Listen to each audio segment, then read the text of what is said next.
Kazobenga prévenir Vital Kamerhe voleur intelligent. La plupart des politiciens ça va produire au bino au sala.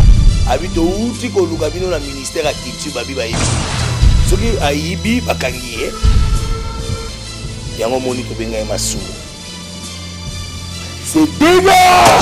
Là jusque là on comprend est-ce qu'il existe un voleur intelligent?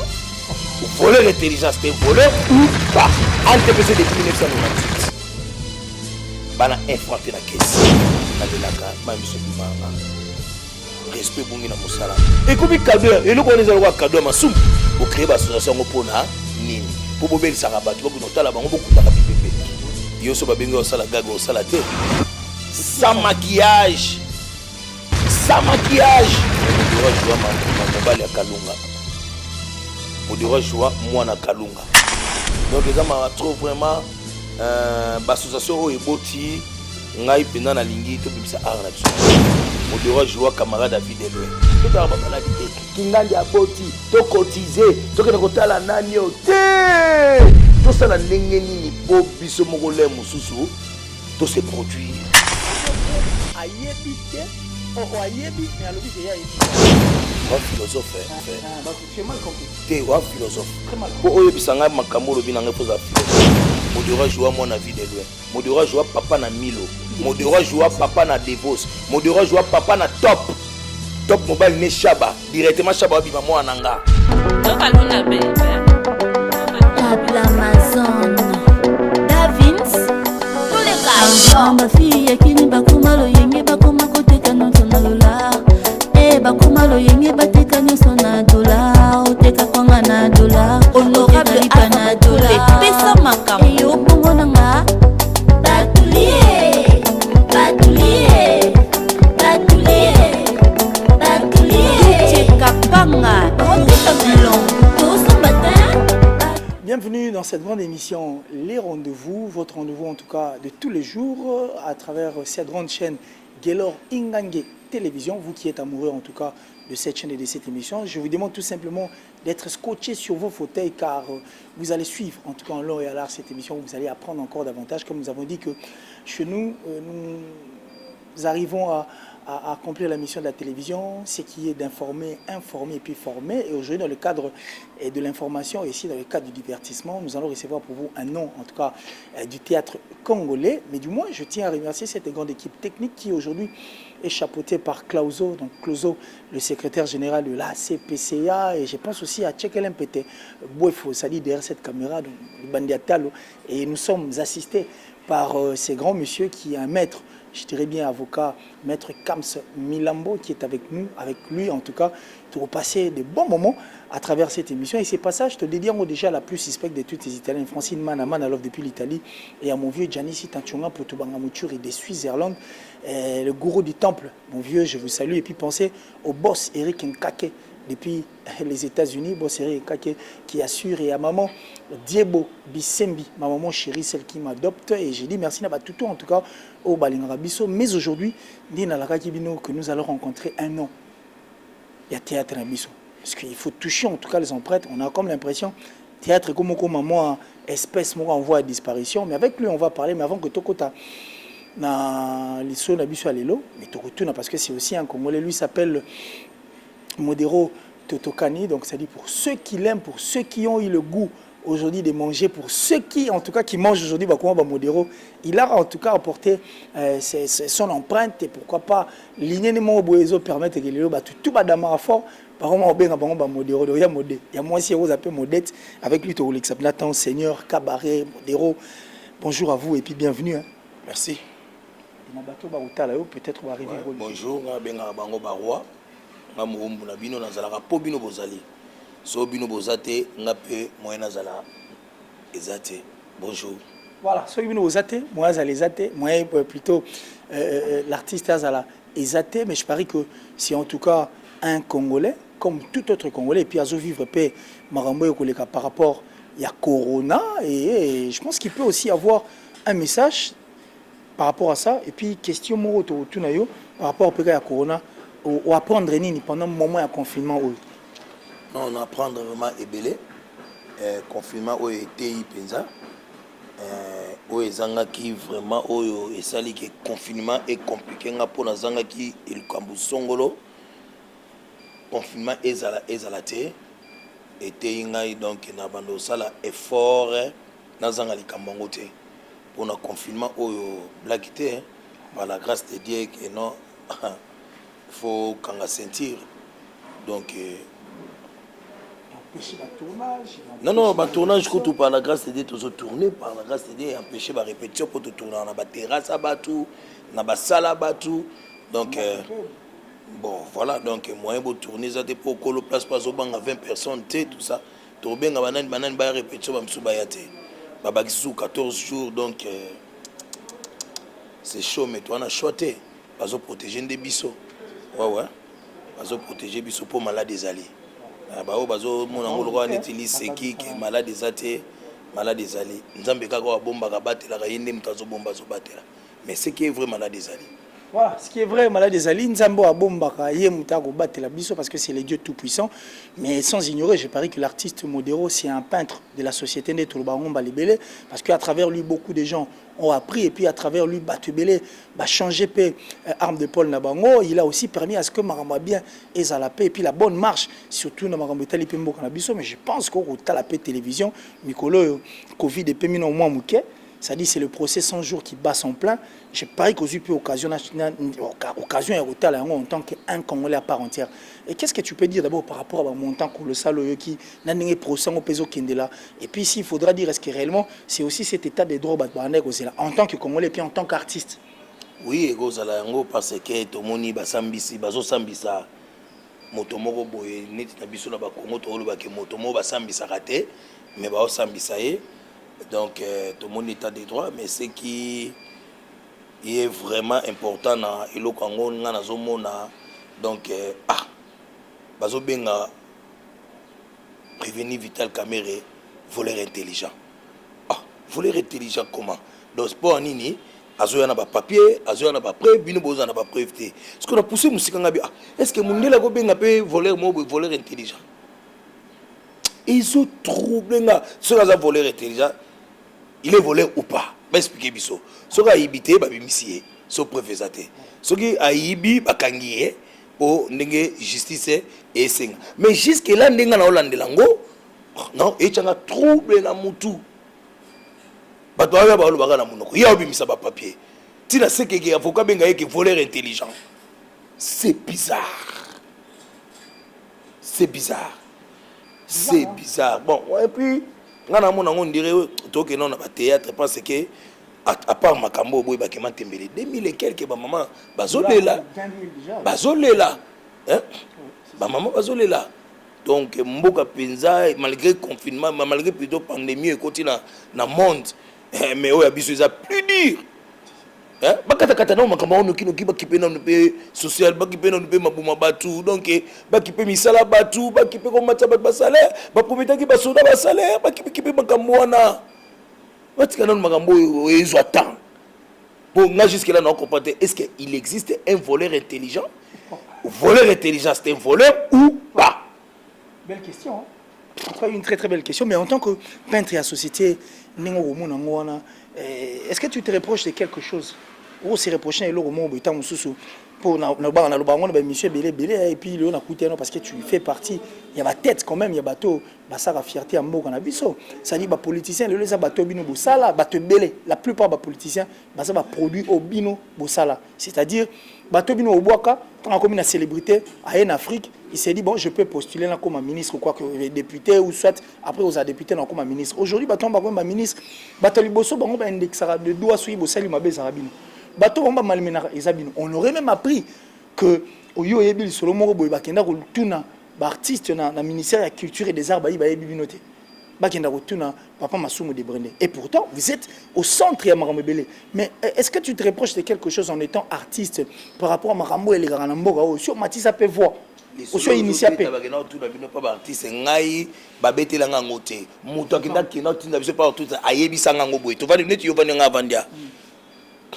habito uti ko luka bino na ministère ya culture babi ba yebi bino te yango moni to benga Masumu c'est débat ministère de la culture, à mon avis, tout ça va inutilité, inutilité. Tout ça va utile, bah il la bisoté. Et on a zo ba bailleur de fonds, ba risqué à collaboration avec le ministère de la culture. Si parce que bango nde ba konza mboka ti. So motoyer pour ça musala kitoko fois bana na bangote. So kazu mikanda complet ça musala kitoko pour ba kangele pirate. Alors so ba kangele pirate ata bimisi 1 million à perdre te. Ata te qui cédé 2000 francs $1 à perdre te. 80 millions d'habitants. Ateki na Kisangana, ateki na Congo, ateki na Bango, ateki na ba province nyonso. So ateki ata ne fils que 5 millions ya pamba. 4 millions. Plus de 100% en bénéfice. Biso so ba inutile. Ministère de la culture ebosa la bisoté. Nazalana ministre de la culture actuel na bureau face à face. Tout le monde makambo. Ba sala ba spectacle to no sa ba spectacle kala lelo bandiko na biso ba beta ba conseil biso sala ba spectacle te. O ba balinga biso pe ba mona biso live. Banderole moko chaque samedi chaque dimanche bandaka ke na lemsu na salle songolo na masina bo mona bina modero ne ba to yebika ke modero le ka ba na ba fufu na ye o tirata 2000 francs pamba ye masina na ba baza combien te chango masina te chango donc chaque samedi modero bandolia biso to ba inutile ministère de la culture vraiment ta le kamna biso et sengi nini biso tozong c'est la rabango pour bango bacha miso pa na biso baloba na biso bino fo bo futa rampako bino fo bo sala kaboy biso bito cha miso pa na bino so ba futa ba producteur mo mona na bimisi 1 million pour ça la production c'est que ba ko futa modero $10,000 ce modero sali bongo ba $10,000 na nemo ka sala ngata 10 100 Maratro. Mais Kabaré, est-ce que vous vous reprochez pas de quelque chose? C'est reproché à peine et c'est reproché de quelque chose. C'est lequel en fait? Et l'autre se reproche à Nango. On s'appelle là, l'association comme Belé. L'association pour manger. L'association pour manger pour bazo raisonner kaka mutabeli toketa laye kingandi ya boti kingandi ba boule art na bango obasalarate bo créer l'association pour na nini pour bobeli sarabato bo kunotala bango bokunda ka bibembe to bobimisa art o na ghetto te ngala se pour l'association boti belé sauf que même au zawana o izo tout na l'association boti pour na nini pour ça nini NTPC depuis 1998 bana infranté na caisse on a eu un directeur financier au cadre de NTPC 0 francs. Tu as ça compte ngana président Masumu signature des président Masumu il y a sorti à Mbongo 0 francs depuis 1998 l'association vit qu'il y a une cotisation. Et comme cadeau et le connaît un cadeau Masumu beaucoup de zaga so mutakufi beaucoup de zaga so mutazobela et après oh ya biso est-ce que tu connais mabana biso basalango et après si yemo na binaki no o mona ninga na nyoko mabona ndi masiko keno Enoch nanga asala théâtre et pourtant vous appelez bourré talent oh eza moko ya ba noble ce qui est quitté pas moi na asalango mais est-ce que na olinga na osimbaka fimbu yo eza maratro donc eza maratro vraiment l'association o eboti ngai pena na lingi to bimisa art na biso na ge to tala ba maladie te kingandi aboti to cotiser to kena kotala nani o te to sala ndenge nini po biso moko le mususu to se produire. Alors Kabaré, je parie que Marambolbian et Salinga bien fait encore une fois le cerveau. Quand on a parlé des associations, j'ai pari que Moto Albara qui dit je sais n'a pas tort, qui dit je ne sais pas n'a pas tort non plus. Moto comme un acteur, ils ont Moto abi ayebi or ayebité. Moto peut ayebité or ayebi mais à l'obi qu'il y a ayebité à peine à tort. Mais qu'aviez-vous déjà fait par rapport à la naissance de l'association pour que c'est quoi au fait l'importance na but il y a l'association ça laisse ça déjà ni parce que pour mon bon ça la ronde d'après bolemba na bino vous avez moi mindono bon qui na moi à chaque répétition pour enseigner en fait votre ingéniosité mais après un temps on sent que suivi exactement Rambesuki ouais to na kende kuna ko ça ni ko enregistrer ndé batoté ba comédie to ba baza combien mais ça a problème so ba ko tsali menga na na caisse sikoto limingi kota na caisse sikoto place autour na sikoto sala nini tozela moto akufa tozela bato babela toto promouvoir art na biso ebima na ghetto ngai vraiment nalelaka ma biso ebimanga respect bungi na mosala. Et puis, elle a mal compris. Hein? Bah, comprendre, moi, j'ai c'est. Wa philosophe. Ah, bah, tu as mal compris. T'es wa philosophe. Très mal compris. Pour eux, bisanga makambo lobi nanga faut un philosophe. Faut un philosophe benza. Et a passi au mona baleki o babimi lelo. Basi batindi bango mituka. Apakoli poudre bendi beauté. Baleki na TV ba ebisi babino pona ba comédien. Aponia poni batuni yo poni ba comédie au bout ni modéro abi modéro wana bactère gag c'est pas possible. Bon c'est l'histoire l'étymologie en fait modéro azaka mbisi azolanda esika mai et chola leti mikolo bato babi gag to plonger na gag yo so babengi osala gag osala te mais modéro joua mobali ya Kalunga. Modéro joua mwana Kalunga. Modéro joua camarade David Eloué. Modéro joua mon David Eloué. Modéro joua papa na Milo. Modéro joua papa na Devos. Modéro joua papa na Top. Top mobile ne Chaba. Directement Chaba bima mwana nga. Sans maquillage. Sans maquillage. Modéro za artiste mon konenge loba kaka na mal compris donc na ebitene na go expliquer yo. Bato baibinga ezabanonga na boti. D'ailleurs le Victorina Baptiste je tiens à te féliciter aussi. Bato baibinga ezabano na boti bano na boti baibiki non ça c'est un lion. Papa na biso azaka lion. Papa na biso balekaki bo leki na l'art mais na cop oyo jamais. Na cop art au dramatique jamais. Bananga bayebi.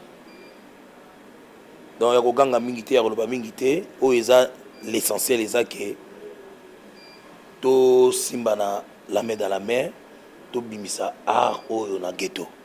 Si, to simba la main dans la main, to bimisa art au na ghetto, c'est vraiment une bonne initiative et puis objectif on a bien, mais Cabaret n'oublie pas, il faut qu'on se le dise comme ça en face parce que les théâtres congolais comme espèce moi on voit il y a disparition. Une fois toi là il y a écouté monsieur Katana au Kitaï dans plateau tu étais sorti disant qu'on a dit très choqué de voir naissance il y a chaîne YouTube de voir comment est-ce que batuba kolinga ko komisa musala on a niveau mo assez hein ça il faudra en tout cas qu'on se le dise donc théâtre comme on dirait espèce mo on voit la disparition on a maintenant peur et puis on comme il faut craindre même que théâtre est arrêté or sur tout le bela art en République démocratique du Congo quand on cite les noms des artistes en premier lieu au monde va musicien Baya et en deuxième lieu ce sont des artistes et comédiens mais maintenant c'est une confusion totale parce que bateau par autant le fois bagé Yoza au même titre que Jackie Chan, au même titre que Jean-Claude Van Damme, au même titre que Sylvester Stallone et puis Arnold Schwarzenegger parce que tu es un acteur d'abord côté un acteur en général et puis la comédie tu as monsieur Kotarnakat pour intervenir. Mais cette valeur là au fait au bande comme Subala oui là-bas on compte des artistes et musiciens comme étant des millionnaires mais ici ça va piètre de piètre. Ça il faudra qu'on se le dise. Alors pour que art et dimana ghetto il faudra qu'il y ait des personnes qui acceptent de canaux en avant-plan. C'est-à-dire des gens qui viennent en avant, qui acceptent de se sacrifier, c'est-à-dire de donner le meilleur d'eux et puis de sortir vraiment, expliquer aux gens comment faire pour que art nabiso ibimana ghetto. En principe, il faut qu'il y ait des gens comme ça. Mais qu'est-ce que vous faites déjà? En dehors, il y a multiplié des missions, en dehors, il y a Solata, jeune. Mais à l'avant-plan, à la plan officielle. Et si aussi initié déjà Nini pour que vous enseignez pour arrêter le ghetto. Merci vraiment. En dehors, il y a des émissions, d'artistes, comédiens à Congo, baza limbisanga pardon. Nena loba moyo. Baza lolendo. Yo poussa n'est pas nani. Oibise makambo oyo. Poyo za nani. Poyo za nani.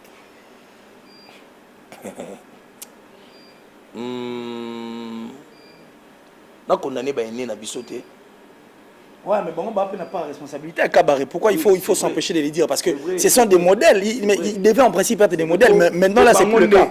au moins encore moi be uta gouvernement ba poni nde bangote parce que mon na muté soir ba poni ba poni bolem su po ba mona ke non baza ba modèle mais ba modèle nango ya biso ba sani ba modèle nango ya biso hein langage ezanine biso souffrir na théâtre ba petit wana ba souffrir te dans son cop moi ekoti mbongo kangi na bango donc ah so théâtre nango ekufa nango ils oublient le théâtre maman na bango mutasali ke bazali bazali ça m'a trop ça m'a trop modèle azolela place nyonso tout modèle akendaka so anyatika lokolo il faut bato bayina ye na mituna rezaka poani moto moko ayebisinga bite oza étoile mais bien sûr quand même bayokanga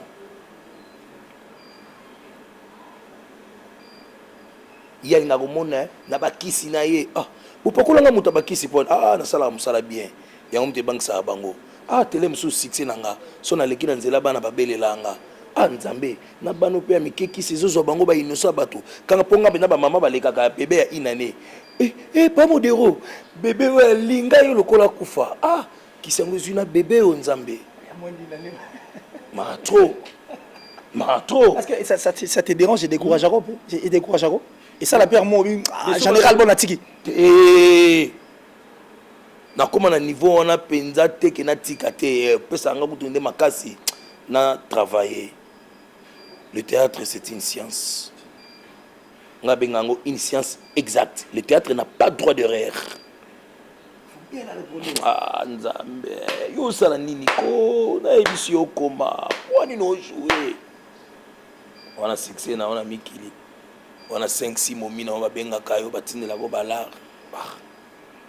Il y a des gens qui regardent le bout de leur nez tout en oubliant que théâtre ça et l'homme qui est un artiste vit de ses droits. Est-ce que bon, question est na sokoda ya mboka na biso. Quand question est tout le na sokoda ya mboka na biso. Ni les salles que vous ça filer na sokoda ngote.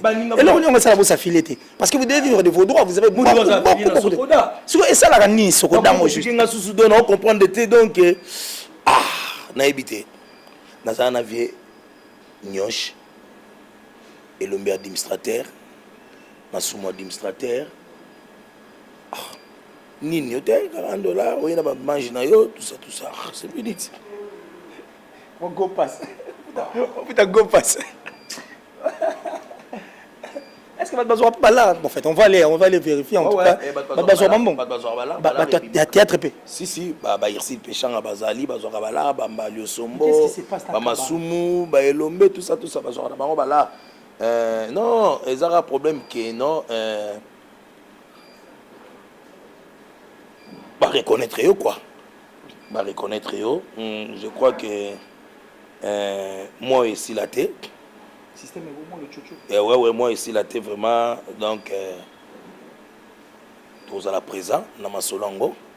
Tous à la présent sur là qui na ba nani ba musicien ba mikili nani ba wasu ki chipo soki sola ki donc en route bazoli la mende nini yo to na ngona ba émission faut tête moko pe aboyer zala tout ça donc ba sokoda o etelema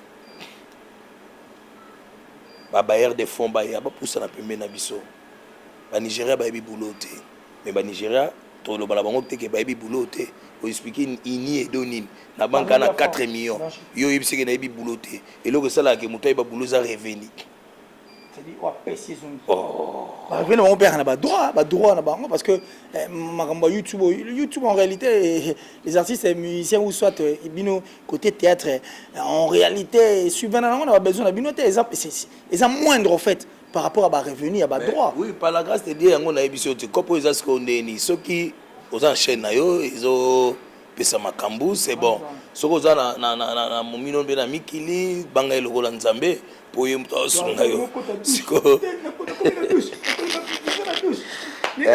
banga elokola nzambe siko biso bato otoliaka na art na biso nzambe pasala na bakwe na ye c'est-à-dire au monde appelle belté siko bengi yo apesi yo 100 fois oyo zo na théâtre au moins appelé une société pour na minute société nous surtout on a ça la publicité au tellement damage abi il faut na benga modéro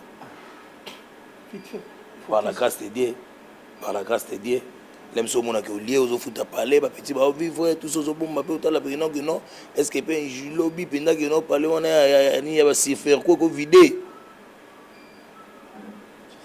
donc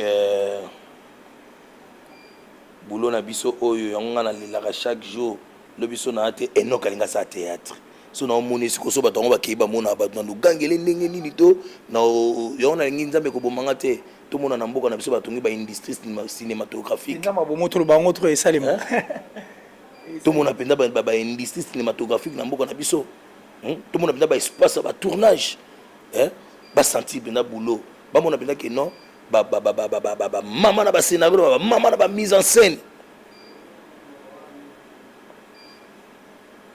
Voilà. Alors, Kabaré, je parie qu'on est vraiment arrivé à la fin de cette émission, mais du moins, la dernière question, Gareza, est-ce que entre RDC, Nabino artiste, ou soit Nayo Tochayo, parce que tu as la place comme ça, entre RDC, Nayo, en tant qu'artiste, Nayo Nazan Yonga Muningo.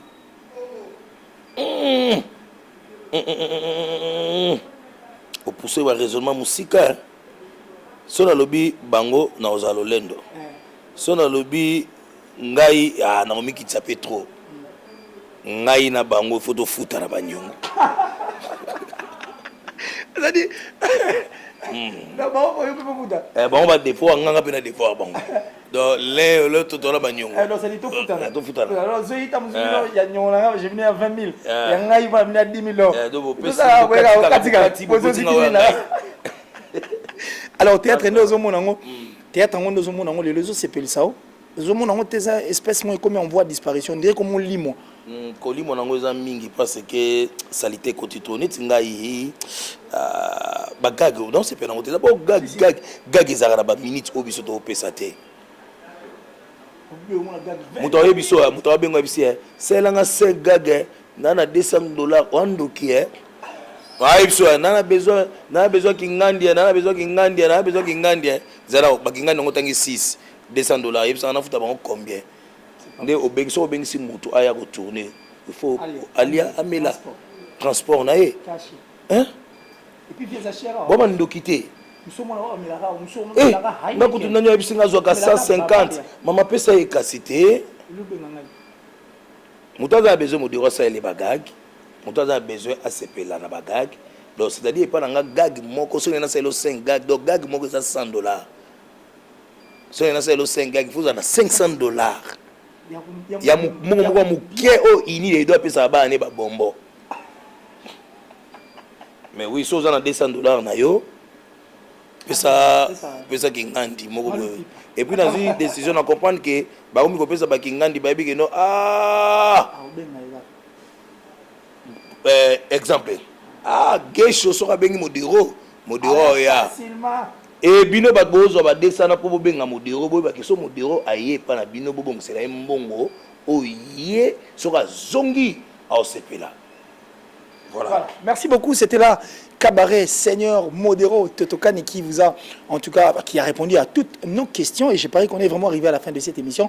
Mais du moins, on est en raté parce que. Ouais, non, on a DJ Jamaka. DJ Jamaka. Jack, DJ Jamaka. DJ Jamaka. Angaye na Wakanda, donc. Danger, impact à danger.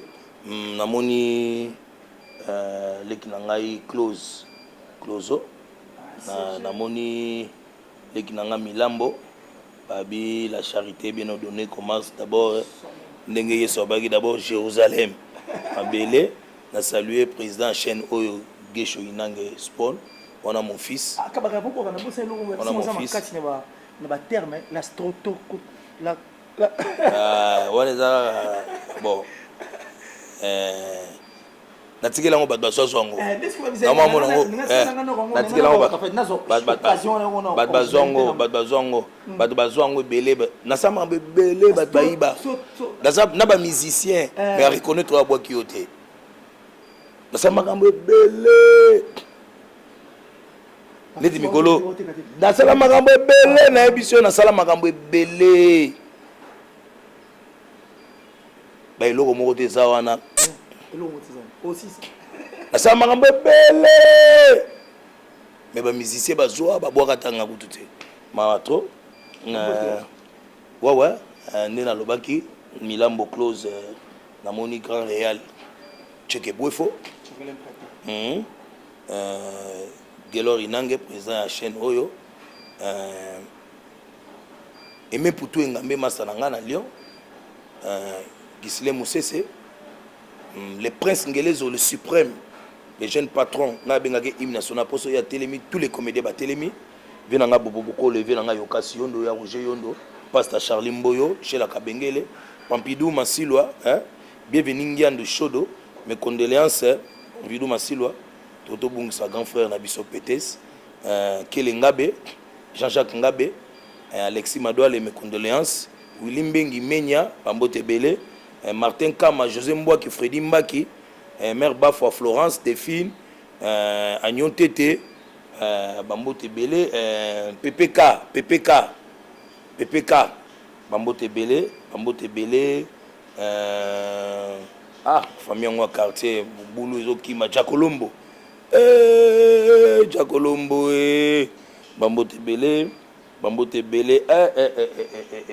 so boki était moi tout na chonga la sala nini mais moi appelé msusuka ba manka ba appel na ba téléphone yango ne mutu esala bongo masalanga Alpha Bokole Gigi Bokole mon conseiller privé Eric Bokole Bambote Belé na Stone Kuavita Ige Yonga Ovengwanza Zifio Tunani Shikipe Totokani Bambote Belé na Afi Matens Natasha Matens famille Matens Mobimba Bambote Belé na Ange Bola petite sœur propre Tété Yondo Bambote Belé Nanangabe Bambote Belé Tatipa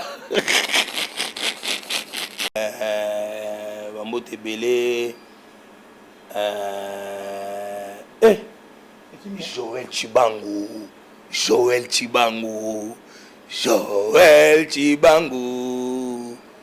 l'international Joël Chibangu Darcy Mbaka Jonathan Bolingi Dieu merci Mbokani Chancel Mbemba Bambote Belé